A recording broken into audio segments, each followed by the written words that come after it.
Opa, meu amigo, tudo bem? Tá me ouvindo bem? Bom dia, estou ouvindo muito bem. E o senhor está me ouvindo? Legal, cara, tudo muito bem. Olha, quero começar te agradecendo por você ter aceitado o nosso convite, por você estar aqui, né, disponibilizando uma parte do seu sábado, um sábado chuvoso, gostoso para ficar em casa na cama, né? E você está aqui compartilhando a sua experiência. Eu queria te dizer que aqui nas nossas lives de sábado, no projeto Convidado de Excelência, a gente deixa qualquer formalidade de lado. Então, se você me permitir, eu vou te chamar de Marlon, de você, e você fica bem à vontade, pode me chamar de Zé, de José, do jeito que você quiser, tá bom? O importante é que a gente foque efetivamente nas pessoas que estão aí do outro lado para trazer conhecimento para elas, trazer cada vez mais experiência prática. Obrigado pelo seu sim. Você pode ter certeza que você não está aqui à toa. A minha equipe e eu também te acompanho já há um bom tempo. Eu sei que você trata com excelência aqueles que te acompanham. Quem não segue o Marlon a partir de hoje, eu recomendo 100%.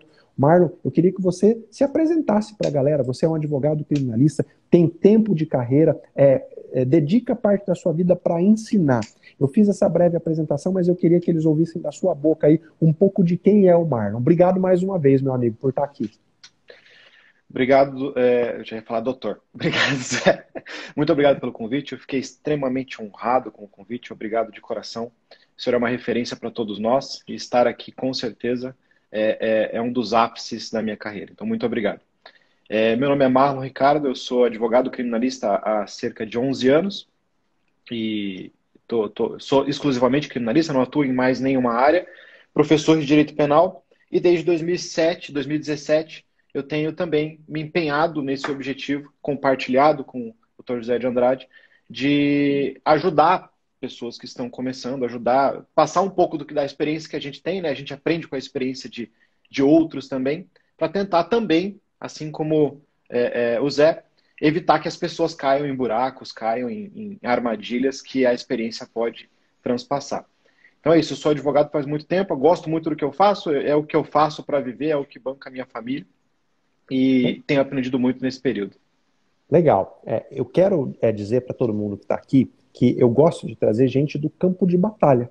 Por isso que você está aqui. Você é um cara do campo de batalha, um cara que, além de estar no campo de batalha, ainda se preocupa em preparar outras pessoas. Então, além de ter a experiência prática, você ainda tem dentro do seu coração o espírito de ajudar outras pessoas. Né? Às vezes a gente acostuma olhar só para dentro da gente, como é que eu vou viver minha vida, como que eu vou melhorar minha advocacia. Tá bom, mas e quem está do seu lado? E quem efetivamente pode aprender com aquilo? Então, parabéns por tudo que você faz, tá? Eu acompanho os seus posts, acompanho os seus vídeos. Eu tenho certeza que todo mundo que está aqui deveria agora já clicar ali no link, no nome do Marlon, passar a seguir esse cara, porque não vai se arrepender. Olha, por que eu propus para a gente falar da preparação? Da preparação aí para uma audiência, seja ela criminal, seja civil, a preparação é um tanto quanto parecida. Eu queria começar te perguntando uma coisa. Como que foi lá no seu começo, quando você não tinha experiência nenhuma porra, tem uma audiência? O que que eu falo para o meu cliente? O que que eu falo para as testemunhas? Ou não falo nada? Lá atrás, o Marlon de 11 anos atrás, ele é diferente do Marlon de hoje? Você foi criando um sistema que você pode dizer, ó, hoje a minha preparação é completamente diferente de lá atrás. Você foi criando esse sistema baseando naquilo que você foi vivendo ou aprendendo com outras pessoas. Você pode dizer para a galera que está aqui que é possível evoluir nisso? A gente melhora com o passar do tempo? Indubitavelmente. Quando eu comecei, eu não fazia a menor ideia do que tinha que fazer. Infelizmente, à época não existiam redes sociais como existem hoje, não existia um mecanismo para você ter acesso, não existiam pessoas dispostas a passar isso para a gente. A visão de concorrência, diferente da visão de hoje de advocacia colaborativa, a visão de concorrência era muito forte. Então a gente chegava cru na audiência somente com o que a gente teve na faculdade. Nós sabemos muito bem que a faculdade, infelizmente, ela não está ali para te ensinar a prática, ela está ali para te ensinar a teoria. Então, a primeira audiência que eu fiz, eu não fazia a menor ideia do que fazer. Eu não sabia nem que poderia conversar com uma testemunha antes. A gente vem com aquele negócio da faculdade, falso testemunho, a testemunha não pode mentir. Eu não sabia que podia conversar com uma testemunha e eu demorei muito tempo para evoluir e descobrir essas coisas, e com base em acertos e erros. E demorei mais tempo ainda para descobrir, por exemplo, que a gente pode conversar com a testemunha da parte contrária. que era uma coisa que era impensável. Eu achava que se eu sentasse para conversar com a testemunha da parte contrária, eu sairia preso dali. Ele ia falar para o juiz e ia me prender de imediato. O É, réu, da mesma forma. existe uma coisa que as pessoas esquecem, né? Que a testemunha, ela não é da parte. Ela não é a testemunha do Ministério Público, ela não é a testemunha da defesa. A testemunha é do fato. Quem testemunhou, testemunhou um fato. Se a testemunha que testemunhou um fato, ela desejar que uma das partes ganhe a causa, ela deixou de ser testemunha. Ela passou a ter interesse no resultado do processo. Então, infelizmente, pela linguagem se fala testemunha, minha testemunha, testemunha da outra parte, mas no sentido de quem arrolou aquela testemunha para o processo. A testemunha é a testemunha dos fatos, ela está lá para prestar um serviço público. Eu acho que muita gente não sabe, mas o ato de testemunhar é um serviço público obrigatório. Como o cara que completa 18 anos tem que prestar o exército. Como todos nós, né, dentro de uma faixa etária, temos que votar. É um serviço público obrigatório, não é um serviço que se presta a uma parte ou a outra. Por isso que não há nenhum problema em se conversar com uma testemunha que foi arrolada pela outra parte. Né? E por que, inclusive, eu recomendo que os meus alunos sempre façam isso, Marlon? Para descobrir se o que aquela pessoa sabe também é interessante para a defesa do seu cliente. Porque às vezes o seu cliente te trouxe duas pessoas que mal sabem dos fatos, mas a outra testemunha rolada pela outra parte sabe coisa que pode beneficiar o seu cliente. Imagina, você não conversa com ela, chega lá no dia da audiência, a outra parte desiste de ouvir aquela testemunha. E você perde a chance de ter uma pessoa que poderia ajudar na sua defesa. Agora, a gente pode mergulhar nisso um pouquinho mais à frente. Eu te perguntei isso para que fique claro para todo mundo que é um caminho de evolução, né? A gente não sai da faculdade sabendo disso. Agora é possível, quem está nos últimos anos de faculdade, segue o Marlon, segue um monte de fera que tem na internet, agora é possível você sair um pouco mais preparado para a prática do que na nossa época. Eu também não tive nada disso, eu sempre gosto de contar a minha história. A minha primeira audiência na minha vida, eu era o juiz. Então imagina o pavor. Eu não advoguei, então eu não tive a tarimba que você ganha na advocacia. Então eu praticamente aí devo ter feito muita coisa que não deveria se fazer por falta de experiência. Agora, o grande ouro está aqui, Marlon. As pessoas não precisam mais errar, só erra se quiser. Se a pessoa tiver interesse e acompanhar um monte de gente que tem aí na internet, pode ir para a sala de audiência com um pouco mais de facilidade. Vamos trazer o Marlon de hoje. O Marlon de hoje, quando ele tem uma audiência, você tem aí um roteiro que você segue no que diz respeito a preparar o cliente, a preparar a testemunha? Tem alguma coisa que você costuma fazer sempre, ou um mínimo de coisa que você recomenda que a galera faça? Eu acho que tem uma dica de ouro para quem é que nós temos uma peculiaridade na área criminal, que nós temos um momento diferente de apresentação obrigatória de testemunhas. Né? Nós temos que apresentar as testemunhas lá na resposta à acusação, lá no início do processo, senão nós temos a preclusão desse direito. Então, as testemunhas acusatórias, testemunhas que vêm arroladas pelo Ministério Público, normalmente, isso eu posso dizer que aí em mais de 10 anos de experiência, eu devo ter visto um ou dois ou três processos no máximo em que essa regra não foi cumprida, elas já foram ouvidas em inquérito. Então nós podemos, com antecedência, ter uma base do que elas vão dizer lá na frente. Logo, isso que o senhor disse, da gente saber se essa testemunha pode falar alguma coisa benéfica à defesa ou não, nós podemos ter com antecedência. E uma coisa que é muito importante, que muita gente não faz, não percebe e acaba correndo um risco, é arrolar como testemunha defensiva também uma testemunha ministerial. Então, quando uma testemunha ministerial ela é arrolada como testemunha defensiva, tira-se o poder do Ministério Público de desistência daquela testemunha. Porque a partir do momento que o Ministério Público, se ele agir de maneira estratégica, como nós temos que agir, pode ser que ele coloque uma testemunha que ele julgue que vai ser favorável à defesa como testemunha ministerial, com o objetivo de desistência. Porque aí o advogado ele fica numa posição confortável, ele não coloca aquela testemunha como testemunha dele, chega na audiência, a testemunha não vai por algum motivo, ou um dia antes da audiência, o Ministério Público vai lá e desiste daquela testemunha. E se aquela testemunha não for uma testemunha conjunta, nós não podemos fazer nada. Então, a partir do momento que você coloca uma testemunha defensiva também, automaticamente, para desistir, tem que ter as duas partes concordando. Isso é uma coisa que as pessoas não fazem, que eu acho que é uma dica fundamental para quem para quem vai começar num processo criminal. Né? Eu acho que o primeiro ponto, então, é, obviamente, ler todo o inquérito, ver as pessoas que foram ouvidas, seja no flagrante ou depois no curso do inquérito, e ver realmente quais delas são importantes para as teses defensivas, né, se é o caso de um processo criminal. No cível não há essa possibilidade, no cível a gente não tem um inquérito prévio. E também no crime, eu acredito que além de ver quem já foi ouvido, o advogado tem que ter o cuidado de sentar com o cliente e não pode ser na véspera ou no dia que ele tem que indicar o rol, de sentar com o cliente e falar, olha, nós precisamos pensar na sua estratégia. Quem viu os fatos ou quem pode ser um álibi para você e conversar, ter essa conversa franca, que muitas vezes os advogados me falam que acaba não sendo possível por uma série de fatores. Ah, o réu está preso em outra comarca. Ah, o réu eu não consigo falar com ele, quem me contratou foi a família. O vacilo começa aí. Se você não tem essa conversa prévia, você vai ter que descobrir ou vai ter que arrolar aquelas testemunhas que estão lá dentro do processo, que talvez não vão colaborar muito para aquilo que você quer trazer. Principalmente no crime, né, quando talvez as teses defensivas não são tão favoráveis, mas tem as testemunhas para falar da conduta do requerido, e isso o juiz leva em conta na hora de fixar a pena. Tá? Eu sei que tem advogado que acha, é testemunha só de referência da pessoa, é onde o juiz vai tirar a informação, é onde o juiz efetivamente vai poder dizer se sim ou se não, se há efetivamente uma conduta social, uma personalidade voltada para o trabalho ou uma personalidade voltada seja para uma vida desregrada, enfim. Além de olhar para o processo, você acha que faz todo sentido ter essa conversa séria com a parte e não só com a família da parte?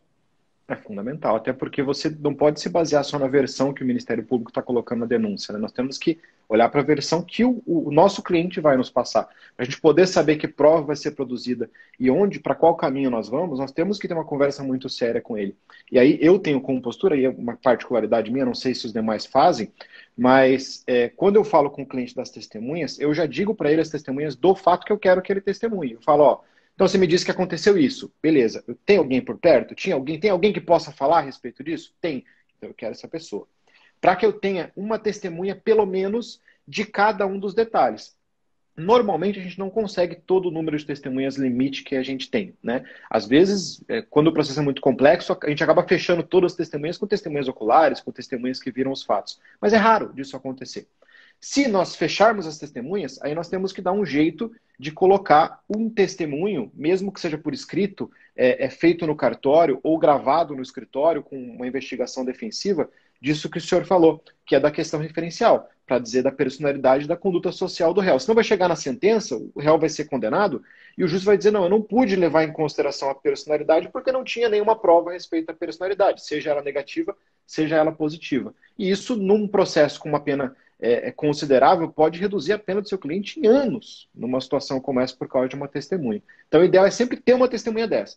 Caso não tenha como, pelo menos pega o testemunho de alguém desse sentido, ou aí, se você vai para esse caminho, é melhor fazer pelo menos uns 3 ou 4, e transcreve, faz ele assinar, ou grava, ou filma e coloca no processo para dar essa margem para o juiz. A gente não pode tirar do juiz essa possibilidade que ele tem que ter, né? E no cível, Marlon, muita gente acha que deve depender apenas daquilo que a parte conta. Então, imagina a situação de um acidente de trânsito. O advogado é contratado para fazer a defesa ou para entrar com uma ação indenizatória. E é necessário que haja testemunha do acidente para provar quem estava errado lá na situação. Geralmente, se o advogado for olhar só para a documentação, eu vou olhar lá no boletim de ocorrência da Polícia Militar. E lá o boletim de ocorrência escreveu, testemunhou o fato o João e a Maria. E ele, então o João e a Maria são as testemunhas. O advogado precisa ir além. Ele precisa ir lá no local onde o acidente aconteceu, conversar com os comerciantes em volta. Ó, você trabalha aqui, você lembra de ter acontecido um acidente assim? Cara, eu já vi inúmeros casos do advogado ter conseguido testemunha ocular que sequer aparecia no boletim de ocorrência. E a testemunha ocular ser chave para provar a culpa da outra parte. Que talvez se ele tivesse ficado só... Porque como que funciona na prática? A polícia militar, por exemplo, depois que acontece um acidente, ela chega no local, tem lá os curiosos, né?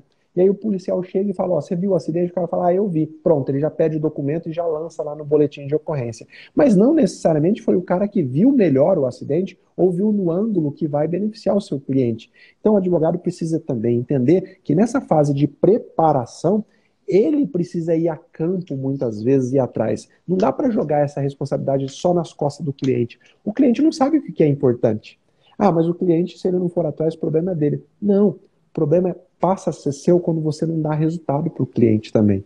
O cliente te procura e é sua função, no mínimo, orientá-lo. Ó, cliente, vai atrás. Não adianta você falar para mim que só tem uma testemunha. Vamos arrumar 3. Porque se essa uma morre, se essa uma não vai, se essa uma some, vai atrás de testemunha, jogar um pouco da carga de responsabilidade nas costas do cliente, mas não simplesmente abrir mão da sua responsabilidade como advogado, né? Tem que ir atrás. No cível, isso é fundamental. No cível é fundamental. E no cível, quando a parte contrária já antecipa quem são as testemunhas, ainda tem essa possibilidade de você conversar com elas. Nesse ponto, Marlon, nesse ponto de conversar com as testemunhas, eu sempre gosto de dizer, nós estamos falando de preparação.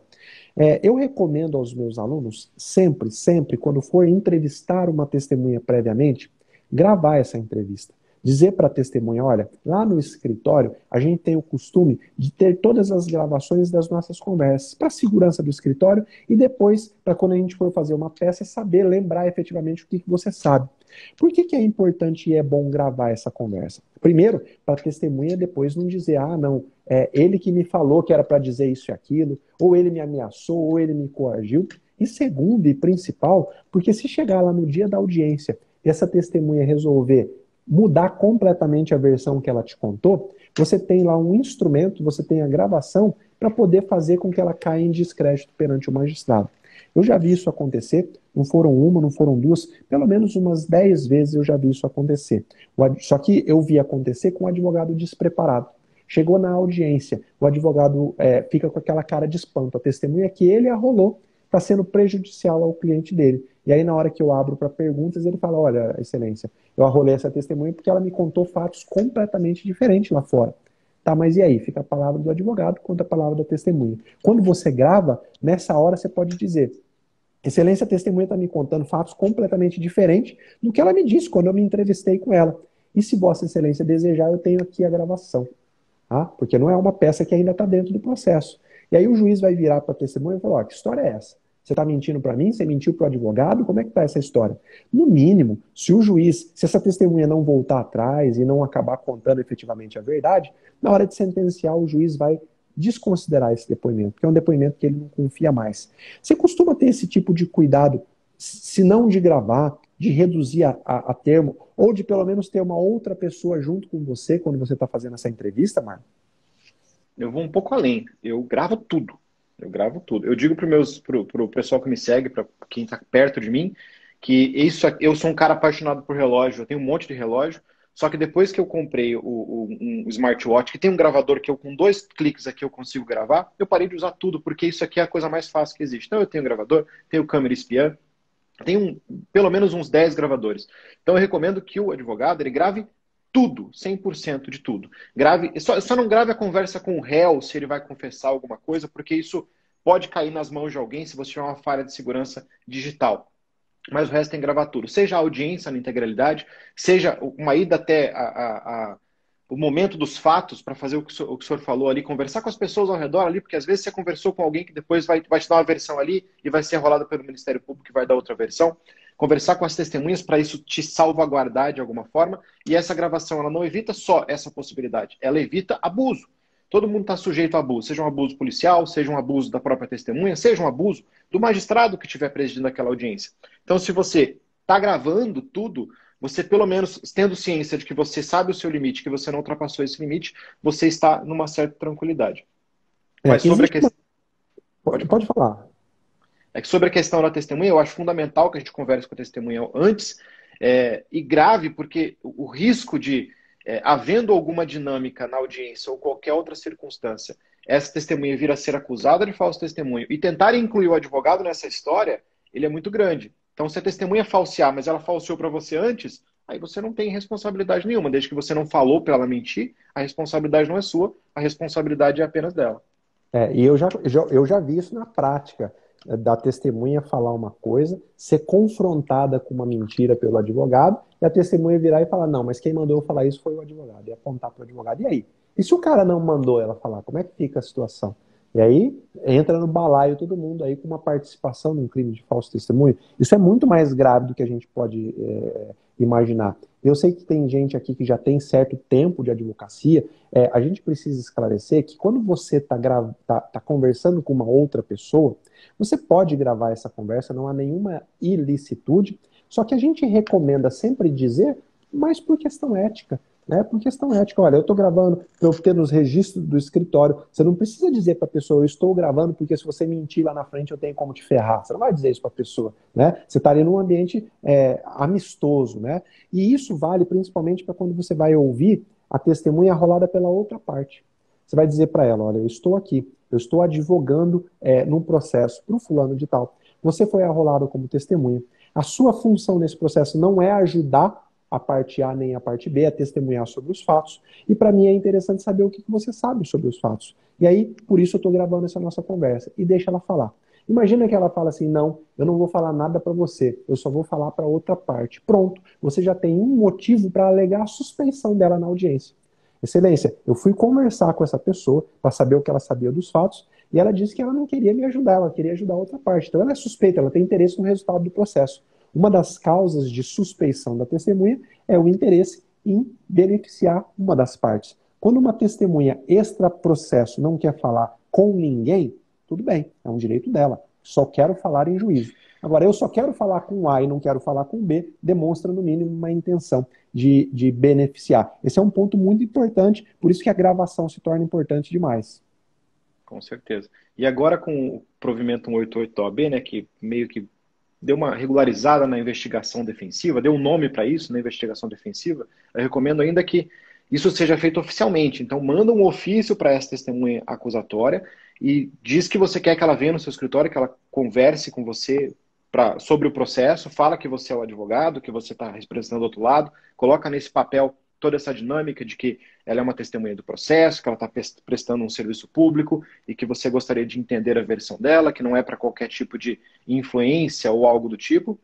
Manda um ofício, pega um AR, ou que seja, se não tem como, manda uma mensagem com o WhatsApp, que tenha lá o comprovante de que ela venha ter recebido, manda um e-mail que você possa pegar, para que também, se por acaso essa pessoa não venha ao seu escritório, ou não entre em contato com você, pelo menos você tem um argumentozinho guardadinho ali, para no futuro tentar desconstruir a alegação que as testemunhas deu dentro dos autos do processo. Né?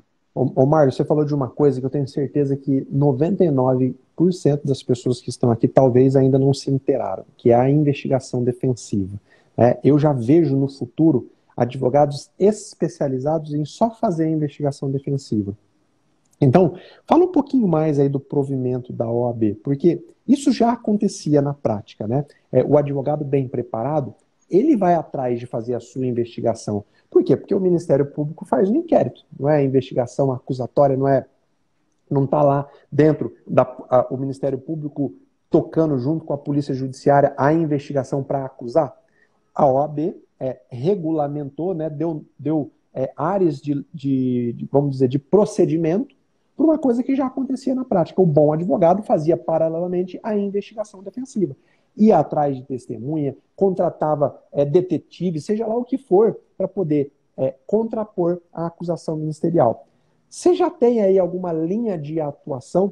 Você vê também, como eu tenho visto, que isso vai ser uma profissão do futuro, inclusive para os bacharéis, para fazer a investigação defensiva, atos de investigação defensiva. Se eu não estou enganado, não precisa ter registro na OAB.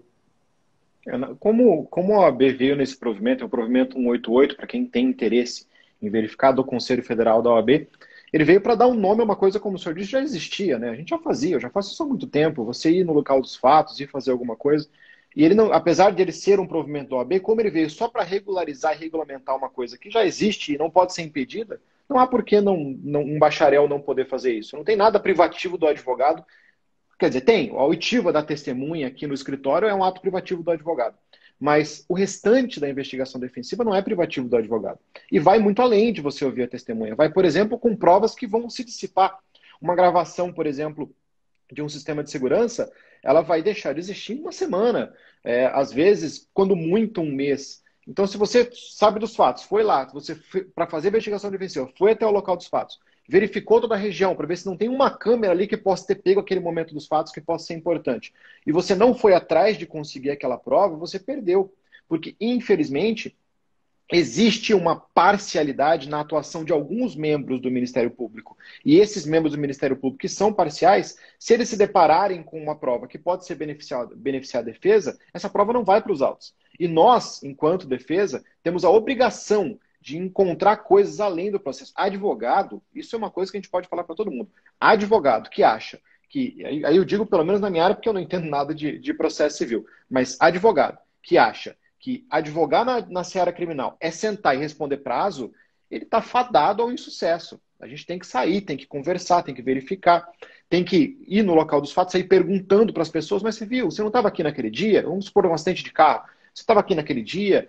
Você viu o atropelamento? Ou você sabe de alguém que viu? Ou alguém te falou alguma coisa a respeito?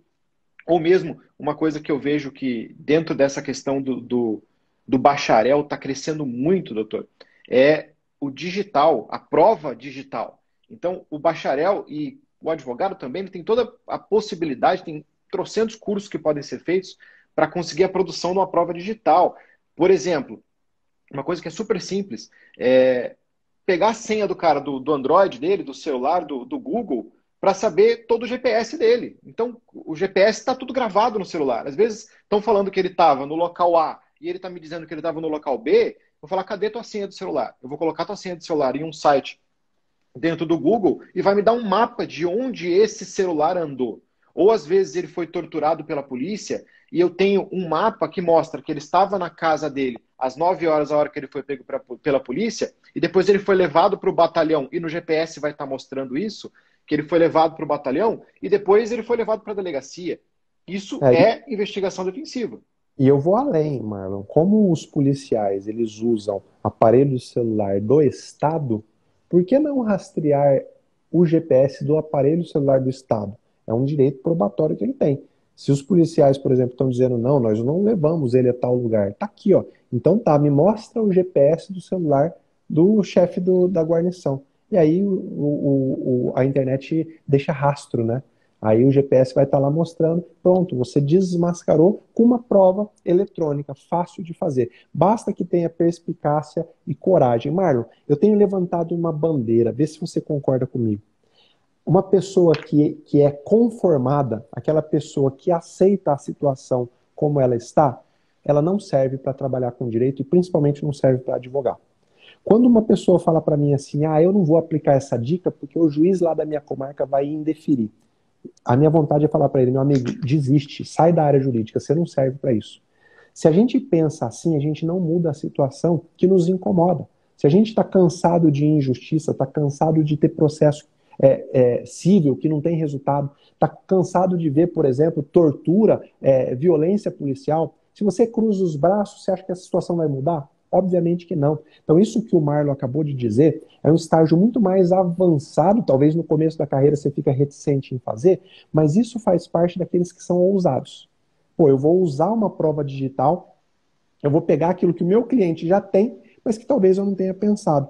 Você concorda comigo que o cara, para realmente viver da advocacia, ele tem que ser um inconformado, ele não pode estar se conformando com qualquer coisa? E eu digo, eu sou um eterno inconformado. Essa semana saiu uma decisão do STF, aliás, do STJ, que assim, me tirou o sono. Por quê? Não é porque o STF é o nosso órgão máximo que eu tenho que aceitar e me conformar, não. Se aquilo que o STF hoje, com a composição que tem, decide e não está de acordo com aquele espírito de justiça que eu tenho, né, o meu particular, se eu me conformo, eu paro de pensar, eu paro de evoluir.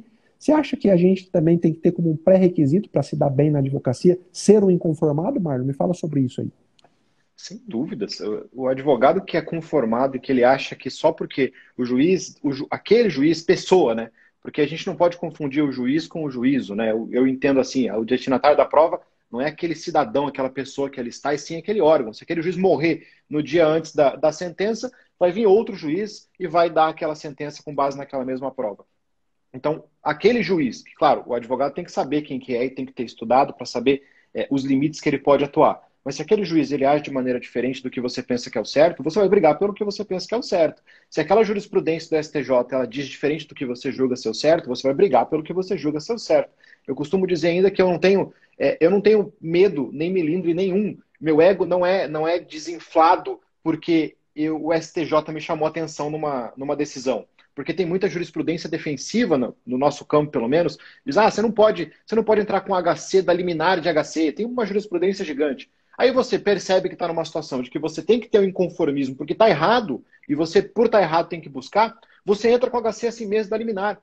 E aí chega lá no STJ, no STF, e eles vão dizer, num texto assim, gigantão, explicando por que não cabe HC de liminar, mas no finalzinho, lá na última linha, vai estar escrito, concedo a liberdade de ofício.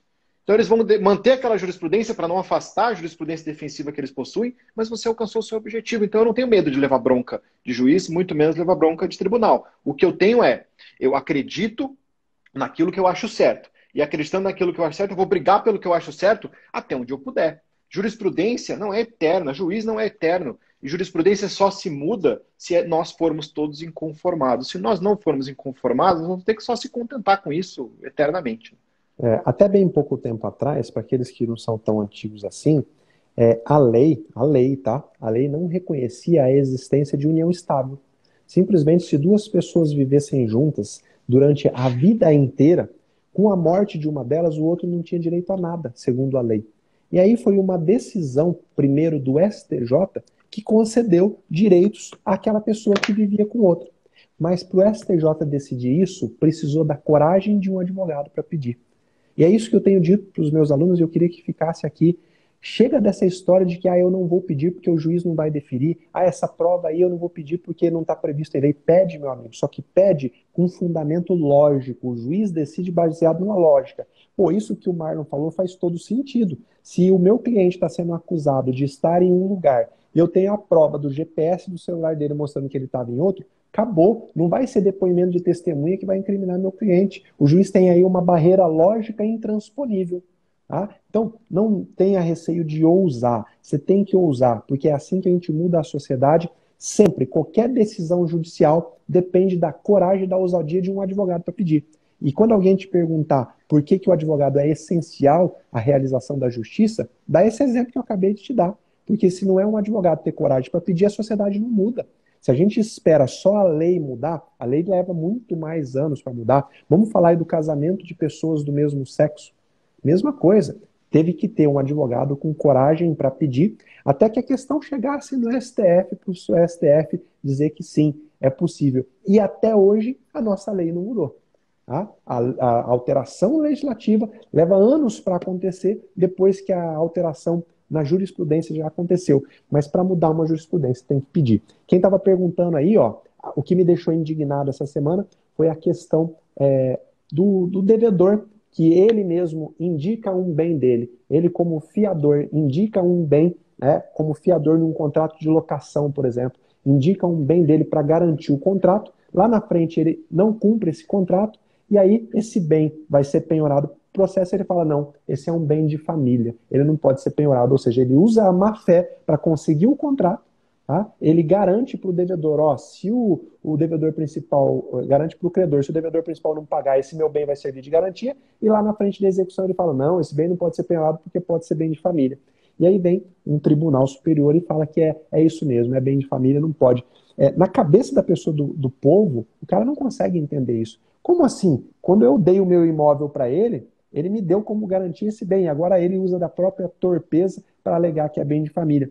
Às vezes, a indignação é que faz a gente conseguir mudar a situação. Mas vamos voltar para o nosso tema aqui para a gente não se perder. Marlon, um ponto importante. Vamos falar de informante. Muita gente não sabe, mas geralmente se ouve como informante aquelas pessoas que têm uma relação de parentesco ou que têm uma relação de amizade. E muitas vezes, seja no processo criminal ou no cível, essas são as únicas pessoas que presenciaram o fato.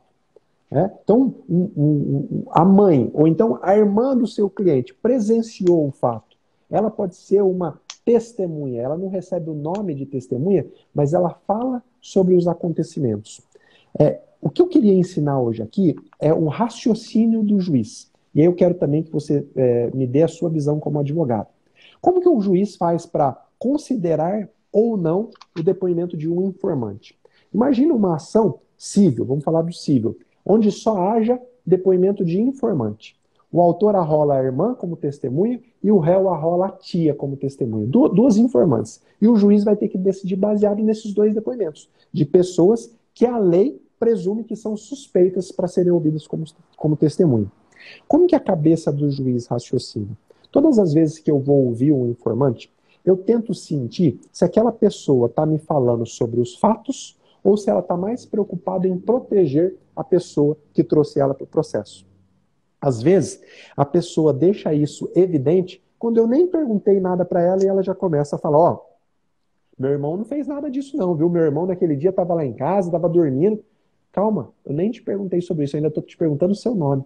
Pronto, já liga um sinal de alerta. Talvez essa pessoa não veio aqui para me contar sobre os fatos. Ela veio mais com a intenção natural de querer proteger o irmão. É da nossa natureza querer proteger as pessoas. Mas o juiz, ele vai fazendo essa divisão. Por que eu estou dizendo isso, Marlon? Porque na hora de você preparar para um depoimento de um informante, para mim é fundamental que o advogado sente com o informante, com o irmão, com o tio, com a tia, e diga, você não vai lá para defender o seu irmão. Quem faz isso sou eu, advogado.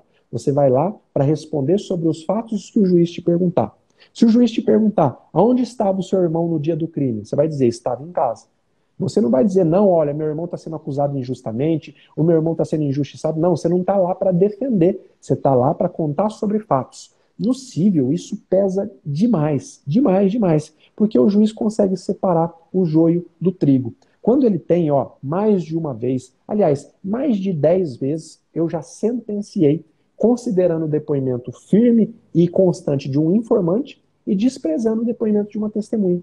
Por quê? Porque a testemunha tinha várias contradições no depoimento, enquanto o informante, embora tinha parentesco com a parte, estava lá, sempre na mesma linha e não mostrando inconformidade.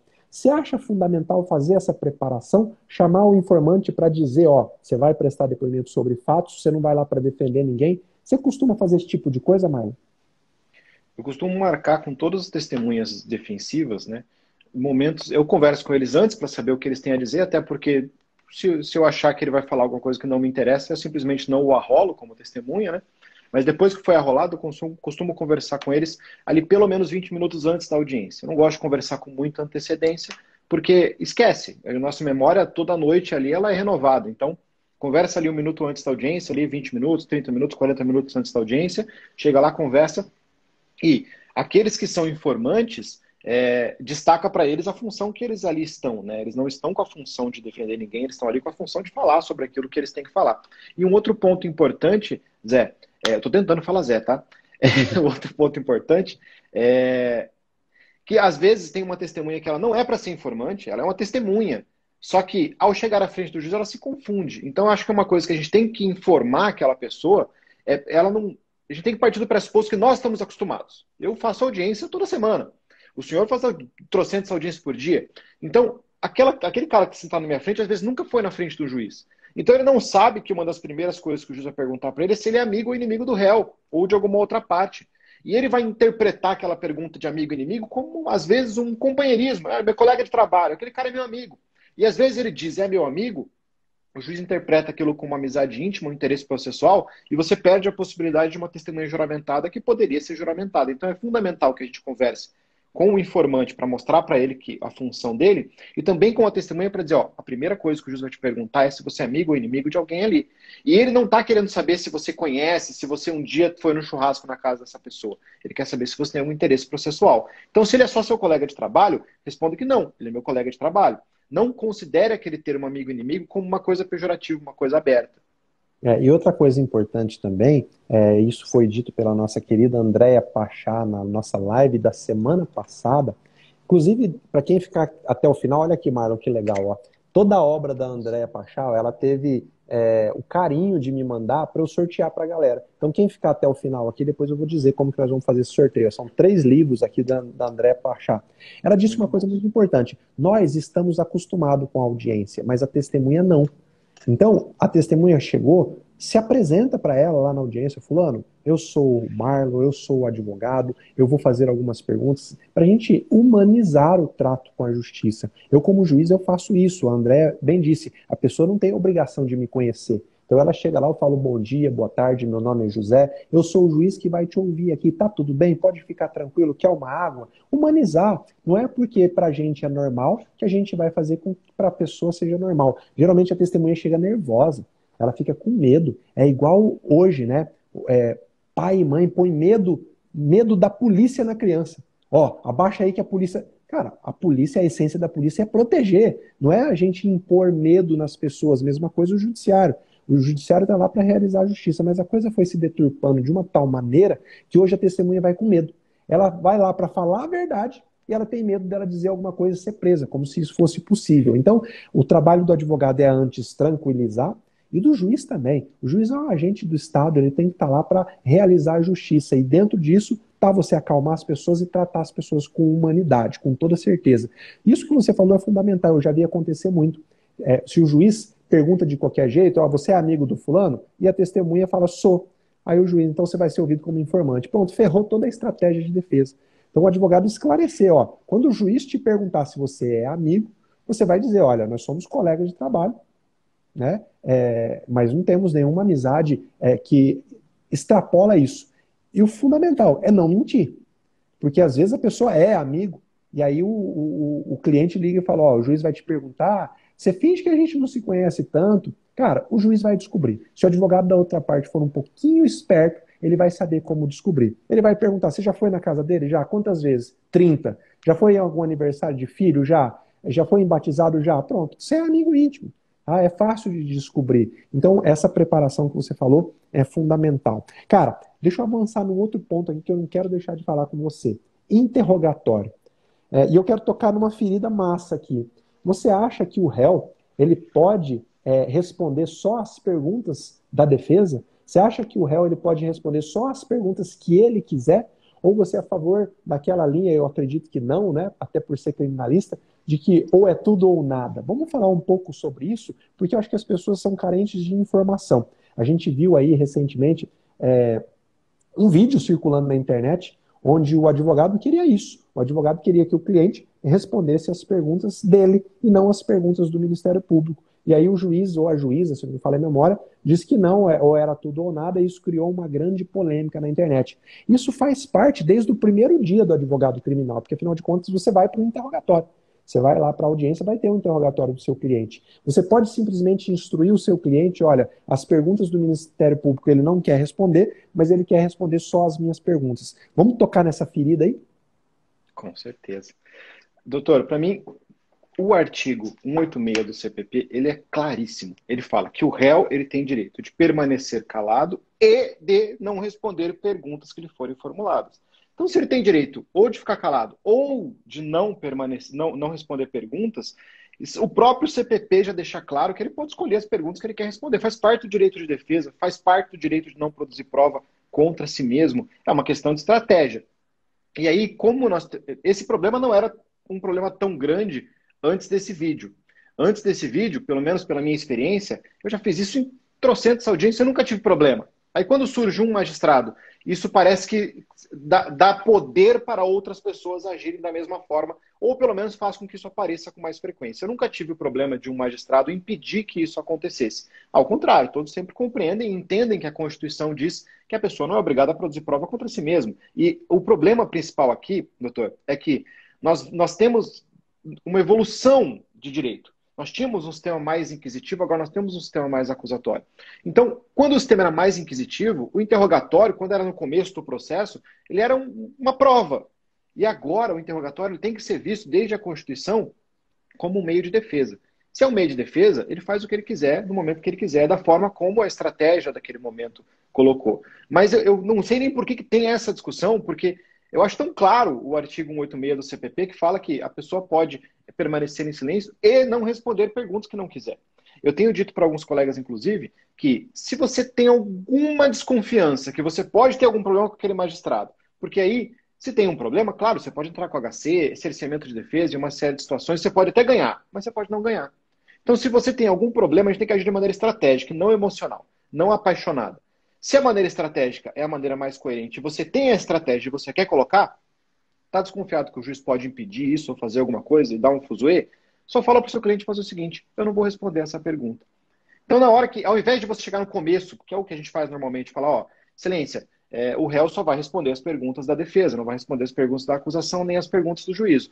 Para evitar, para uma questão de economia processual, se você está desconfiado que você pode ter problema, pula a economia. Fala para o seu cliente. Quando alguém perguntar qualquer coisa que não seja eu perguntando, fala, eu me reservo o meu direito de não responder essa pergunta. E se o juiz perguntar, você não vai responder nenhuma pergunta minha? Ele fala, depende, vou ver qual é a pergunta que você vai fazer.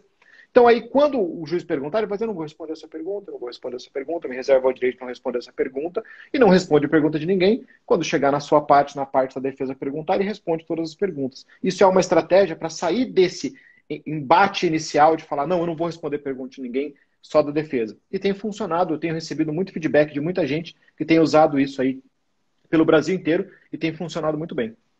E uma coisa que você disse é conhecer o perfil do magistrado antes de ir para a audiência, né? Acho que não custa nada, se você nunca fez audiência com o juiz José, entra no grupo de WhatsApp de advogado e pergunta, alguém conhece o juiz José? Pode me chamar no privado, vou fazer uma audiência com ele, eu queria saber um pouco mais sobre ele. Chama no privado, até para não ficar usando o grupo, para ficar às vezes um cara, vamos começar a tacar pedra no juiz, vamos começar. Chama no privado, eu acho que eticamente é mais legal, tá? Você pode ter certeza que se você se colocar na pessoa de outra, se você se colocar no lugar de outra pessoa, você também ia querer assim. Mas faz isso, usa os grupos de WhatsApp para isso, né? O José, eu já tive problema com ele, lá na audiência ele é agressivo, lá na audiência ele falou para o meu cliente, ou falava tudo ou não falava nada, pronto, você já sabe que você tem que ir com uma outra estratégia. Conhecer o juiz, eu sempre ensino isso para meus alunos, é fundamental. Como é que você vai ser julgado, seu cliente vai ser julgado por um cara que você nem procurou saber como que ele é?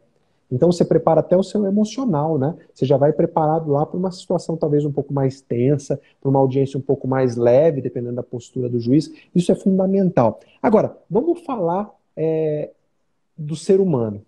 Vamos falar do ser humano agora. Porque para mim isso é uma barreira bem difícil de lidar. Imagina, Marlon, que você é acusado absolutamente injustamente de ter estuprado uma criança. Você nunca nem passou perto de uma criança. Você sabe que essa acusação pode acabar com a sua vida, pode pôr fim à sua vida. E aí você é levado à frente de um juiz. Qual é a sua ânsia? Né? Você como ser humano, esquece você como advogado.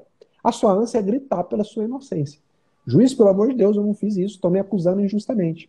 Você acha que quando a Constituição garante o direito ao silêncio, quando o CPC garante o direito ao silêncio, se não for usado da melhor maneira possível, de forma estratégica, não pode soar na cabeça do magistrado como uma culpabilidade presumida, embora a própria lei fale, olha, o fato dele ficar em silêncio não pode ser usado para condenação.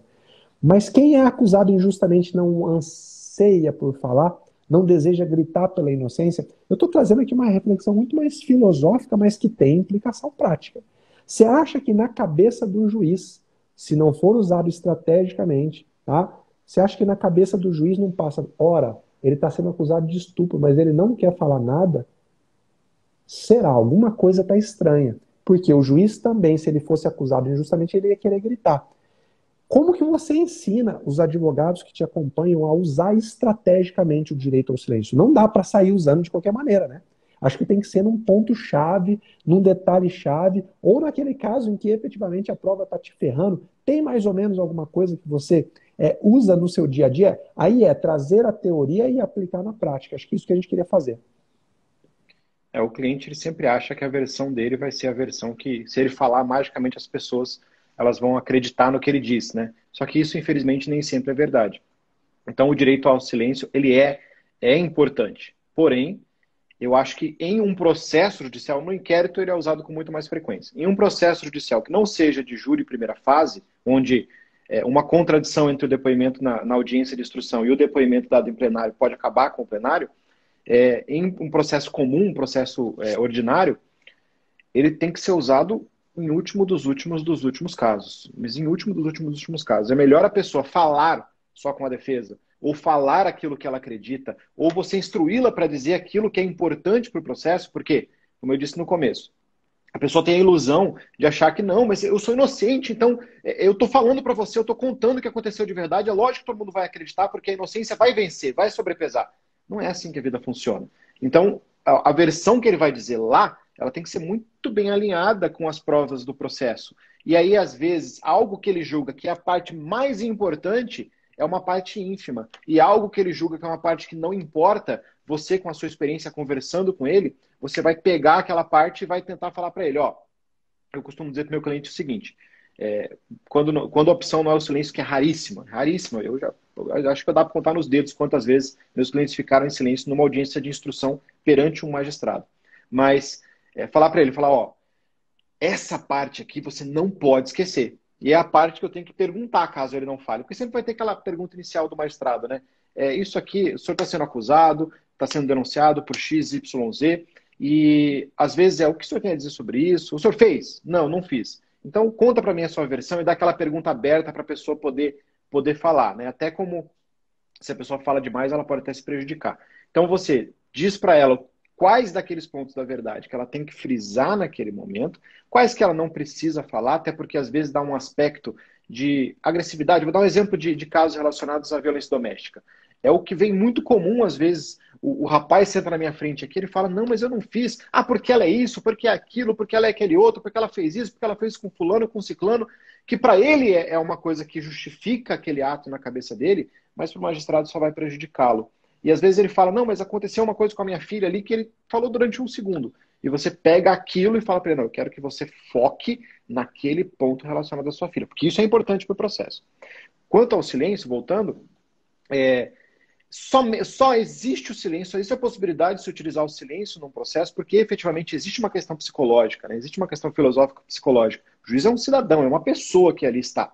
Ele pode até ter um artigo dizendo que ele não pode levar aquilo em consideração, mas é claro que ele vai levar aquilo em consideração. O quem cala consente, infelizmente, para aqueles magistrados que vão levar isso em consideração, vai ficar muito pesado. E se você não tiver muita prova do outro lado, isso vai te prejudicar. Então só se usa o silêncio se é uma pessoa, se é um réu que ele não tem a menor condição de prestar um depoimento.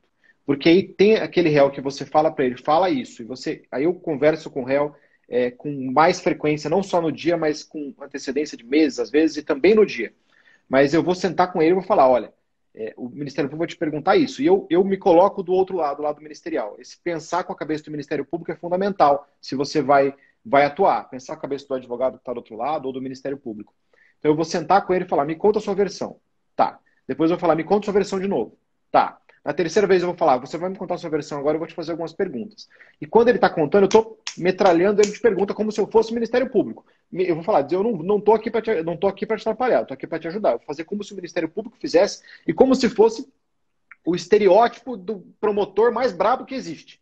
Então, eu vou fazer a pergunta de maneira agressiva, vou fazer a pergunta de maneira, às vezes, até incoerente, vou pegar as contradições, depois eu vou fazer de novo. Eu vou fazer isso pelo menos umas 4 vezes. Se, por acaso, nessas 4 vezes ele falou 4 coisas diferentes, eu vou pedir para ele ficar em silêncio. Aí eu vou exigir. Pedir não, porque no caso eu acho que advogado e cliente, pelo menos eu atuo dessa forma, o meu combinado com o cliente desde o começo do processo se eu falar para você ficar em silêncio, você fica em silêncio. Se eu falar para você falar que banana é mais gostoso que melancia, você vai falar que banana é mais gostoso que melancia. E ponto final. Então eu vou dizer para ele ficar em silêncio. Mas somente nesse caso. Em qualquer outra dinâmica, eu não gosto de usar o direito ao silêncio no processo, né? No processo judicial. Legal. Esse é um ponto delicado, mas eu tenho um pouquinho mais, que eu gosto de botar os meus convidados aqui, mostrando como se sair de situações delicadas no dia a dia, que eu acho que é isso que os meus alunos querem, quem te acompanha também busca isso, como resolver os problemas do dia a dia. E uma coisa que me relatam muito, principalmente no crime, mas no civil também tem, é o juiz que durante a inquirição, seja na oitiva de uma testemunha ou seja no interrogatório, o juiz que adota a postura de acusador. O juiz que começa a duvidar da palavra de quem está sendo ouvido e começa a querer apontar contradições e já fazendo um pré-julgamento. Infelizmente, isso não é incomum. E eu digo infelizmente porque o magistrado ele tem que expor o ponto de vista dele só na sentença. Antes da sentença, ele tem que ser imparcial totalmente. Por mais que o réu esteja gritando lá inúmeras contradições, o juiz simplesmente se mantém imparcial. Ele pode fazer perguntas que mostrem as contradições, mas o juiz não muda o ânimo dele. O juiz não fica com raiva, o juiz não fica indignado, o juiz não bate na mesa. Isso o juiz faz na sentença. E eu lembro também de um vídeo que rola na internet de uma magistrada, acho que na Justiça do Trabalho, ouvindo uma preposta de uma empresa e dando de dedo. Porque você está mentindo, porque isso é um absurdo. O juiz não fala isso, o juiz fala isso na sentença. Ó, a parte faltou com a verdade quando disse isso e aquilo. Cara, como que você lida, se é que você encontra isso, com um juiz que se arvora de acusador durante a audiência? Não é fácil, né? Não é fácil. E eu vou dizer, tá? Como magistrado, é muito difícil durante uma oitiva, principalmente quando você sente a testemunha querendo faltar com a verdade. Às vezes o juiz sente durante um depoimento, tá? Eu respiro mais fundo, aí eu pego e falo, olha, eu quero te lembrar que se você faltar com a verdade, você pode ser preso, processado por falso testemunho. Eu me limito a isso. Mas a vontade às vezes dá. E eu sei que no crime, o magistrado, pelo fato de estar lidando com a mazela, às vezes, do ser humano, o juiz também se indigna quando ele vê um crime bárbaro. Na questão humana é impossível, né? Só que o juiz tem que saber separar que ele vai se indignar lá na sentença. Depois que ele ouviu todas as partes, depois que ele colheu todas as provas, até então ele não pode fazer nenhum juízo de valor. Na prática, você se depara, já se deparou com isso, o magistrado que está ali mais parecendo o Ministério Público do que o próprio magistrado, e eu sei que isso é muito comum nas questões de violência doméstica. Eu tenho que fazer aqui uma meia-culpa aqui, ó. As magistradas que ocupam varas de violência doméstica, por maior que seja a nossa ânsia para que diminua a violência doméstica, a juíza, ela é juíza da causa. Ela não está ali para, na vara dela, acabar, eliminar com a violência doméstica. Isso é um trabalho social, um trabalho político. Não é o trabalho do juiz. O juiz está ali para analisar. Houve a agressão? Vai penalizar o agressor. Mas ele não está ali para dar exemplo, dar de dedo na cara, né, do réu. Eu sei que isso acontece. Ah, que absurdo, o senhor não podia ter feito isso. Não, o juiz fala na sentença. Qual que é a sua visão e qual que é a sua forma de atuação nesse ponto do juiz que muda a função dele durante uma audiência, Marlon? Isso é mais comum do que deveria ser, né, Excelência? E Excelência fugiu. É mais comum do que deveria ser. Mas eu acho que o advogado ele tem que se impor no começo da audiência. Então, eu sou um defensor de que o juiz ele tem um papel muito fundamentado. Em um sistema acusatório, o juiz ele julga, advogado defende, o Ministério Público acusa. Então, o juiz ele não poderia se incumbir da função ministerial para fazer qualquer tipo de pergunta. Ao meu ver, as perguntas cabem às partes, ao réu, ao defensor do réu, é o Ministério Público, não ao magistrado. O magistrado está ali para tirar alguma dúvida, caso surja alguma coisa. Às vezes dá um conflito de nomes, alguma coisa do tipo ali, o magistrado poderia intervir. E como que eu tento já preparar para isso? Porque é aquela situação. Primeiro, estar gravando 100% do tempo, porque abusos acontecem normalmente quando as câmeras estão desligadas. Então, você estando gravando, você se protege em relação a isso. E segundo, no começo da audiência, claro, se eu conheço o juiz, aqui, como eu atuo com mais frequência em Mato Grosso do Sul, se eu vou para outro estado, eu vou verificar como é que funciona o juiz de lá. Mas se eu estou aqui, eu já conheço todos os magistrados. Então, se é o juiz que eu sei que eu vou ter um problema, no primeiro momento da audiência, quando eu chego na audiência, antes de começar tudo, começou qualquer pergunta, eu faço um pedido de palavra pela ordem. Nós podemos pedir a palavra pela ordem a qualquer momento, em qualquer dinâmica de audiência. Fala, Excelência, em razão do princípio acusatório, eu gostaria de requerer que o juízo não fizesse perguntas. Quem tem que fazer perguntas são o Ministério Público e a defesa. Então, nós gostaríamos de requerer, a defesa requer que o juiz não faça perguntas. O juiz provavelmente vai indeferir. Mas você, com isso, já fez duas coisas. Primeiro, você já plantou a nulidade, se você pretende usar isso no futuro. E segundo, você já mostrou que você sabe do que você está falando. Então, você já elimina um pouco dos abusos, mostrando que você conhece o limite, que você não está falando uma besteira ali. E, no momento em que o juiz começa, ao meu ver, é um abuso, se ele começar a fazer perguntas mais incisivas, começar a duvidar da palavra do meu cliente, o advogado, eu não falo que o advogado criminalista é o último escudo entre o Estado e o cliente à toa. O advogado ele tem que se postar na condição de escudo e, naquele momento, usar a palavra pela ordem e dizer, Excelência, o senhor não pode falar assim com o meu cliente. Excelência, o senhor não está aqui no cargo de Ministério Público, o senhor está aqui no cargo de magistrado. Isso tem que ser a última das últimas alternativas, porque vai criar um problema, vai criar uma discussão, vai criar uma aversão do magistrado em relação àquele advogado, que vai acabar se refletindo em relação ao seu cliente. Mas, em muitos casos, é melhor você parar de contar com uma sentença absolutória com aquele magistrado e pensar somente numa via recursal, porque você acabou tendo uma briga com o juiz numa situação como essa, do que você deixar o seu cliente ser humilhado pelo magistrado em algumas situações e, principalmente, através daquela pressão, falar alguma coisa que não é a verdade que você entende que é a correta. Porque com a pressão, a pessoa pode simplesmente soltar uma frase que não tem nada a ver com o processo e que, tirada de contexto em uma petição ministerial no futuro, ela pode ser a diferença entre a condenação e a absolvição. Então é melhor você escolher. Escolhe naquele momento entrar com embate com o magistrado, sim, você vai perder aquele processo naquela instância, mas você não plantou, não deixou seu cliente falar alguma coisa que pode prejudicá-lo até o STF. Já dizia Sobral Pinto, né? A advocacia não é profissão para covarde. Não que você vai ter que brigar em toda a sua audiência, mas em algumas delas você vai ter que ter a coragem de dizer para o magistrado, Excelência, você está saindo da sua função e atuando em uma seara que não é sua. Sabe como que isso acontece muito na prática? Perguntas indutivas. Quando você vê que o magistrado está fazendo perguntas induzindo a resposta, significa que ele está deixando de querer saber a verdade e está querendo que o acusado diga a verdade que ele quer ouvir. Por exemplo, era o senhor que estava dirigindo o carro naquele dia, né? Isso é uma pergunta que está induzindo a resposta. A pergunta correta é quem estava dirigindo o carro no dia do crime? Essa é a pergunta. Então, o advogado atento, Excelência, Vossa Excelência poderia fazer perguntas que não induzissem a resposta para o meu cliente não ter a impressão de que Vossa Excelência quer que ele responda algo que não aconteceu? Tem meios e meios de falar, mas a pergunta indutiva é muito comum. Esses dias atrás também rolou pela internet, né? E hoje tem a vantagem, as audiências por videoconferência, 100% gravada, com um clique ela viraliza. Uma hipótese em que um criminalista efetivamente defendeu esse ponto de vista. A juíza estava perguntando de forma a induzir a resposta e ele interveio no exato momento, disse não, não é assim, Vossa Excelência não pode perguntar dessa forma. Para isso é preciso coragem. Mas o que eu ensino aos meus alunos, Marcos, eu acho que você concorda com isso, é que é coragem com educação. Não é coragem ir partir para a briga, não é gritar, não é bater na mesa e xingar o juiz ou xingar. Não, é coragem com educação. Você não pode se rebaixar ao nível daquela pessoa que está fazendo uma coisa errada. Com a educação que você recebeu, com a elegância que você recebeu, você pode, Excelência, por favor, vamos evitar as perguntas indutivas, senão meu cliente pode ser induzido a erro e acabar concordando com coisa que não aconteceu. Pronto, você já deu o seu recado. Ah, mas o magistrado continua.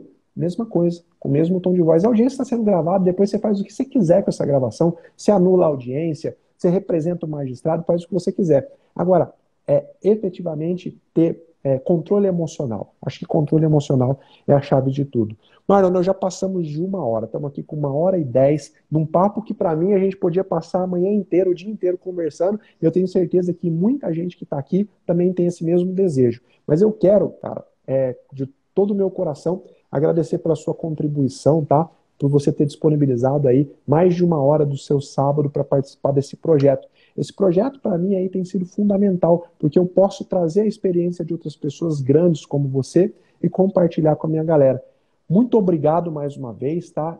Antes da gente terminar, nós vamos tirar o nosso print aqui, toda a nossa live tem o print. Inclusive, vamos fazer isso agora. Depois eu faço as considerações e te passo a palavra. Galera, agora é a hora do nosso print. Eu tô até desativando os comentários aqui, porque o Marlon vai dar um sorrisão aí para todo mundo tirar um print. Vamos lá, eu vou tirar o meu aqui também. Peraí. Beleza, todo mundo que está aqui vai tirar um print dessa tela, vai fazer um stories, vai me marcar, vai marcar o Marlon. Assim que essa live terminar, eu vou olhar quem fez isso lá, vou repostar pelo menos os primeiros. Para que serve isso? Para que você possa mostrar para todo mundo que te segue que você está aí num sabadão procurando estudar, procurando aprender. Isso é muito importante para a sua advocacia, pode apostar. E também serve para que outras pessoas se sintam inspiradas a fazer o mesmo que você, que é usar o sábado para o crescimento. Às vezes você está aí, ó, tá junto com a família, tá aproveitando, tá fazendo uma caminhada, mas fica ligado, fica ouvindo a experiência prática do Marlon. Cara, muito obrigado pela sua vida, tá? Obrigado pelo seu sim. Eu tenho um grande prazer de saber que na minha terra tem um advogado combativo como você, que se preocupa com os clientes e mais do que isso, que se preocupa em transmitir para aqueles que estão começando toda a sua experiência. Obrigado mais uma vez.